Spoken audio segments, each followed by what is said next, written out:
Baroness Margaret Thatcher, who served as Prime Minister of the United Kingdom from 1979 until 1990, has died at the age of 87. Britain's first woman Prime Minister, she won 3 general elections, but her sometimes sceptical position on Europe proved controversial for some. Members of the European Parliament have been sharing their memories of her. I had a lot of conversations with her in the 1980s when I was doing the Peace Through NATO role and we were doing this defence stuff.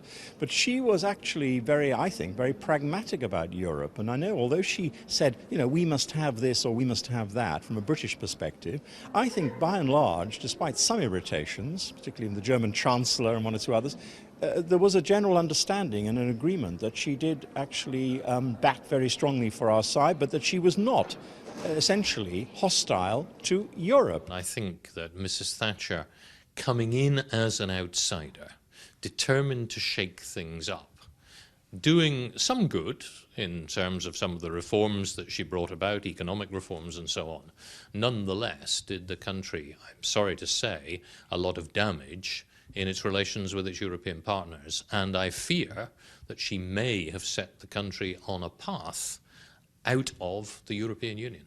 Well, she was someone who won 3 general elections, who spanned from the 1970s into the 1990s, and who was Britain's first woman Prime Minister. And whatever disagreements there were, and of course Labour had disagreements with many with her, she was a controversial figure. Nevertheless, she was a historic figure for Britain.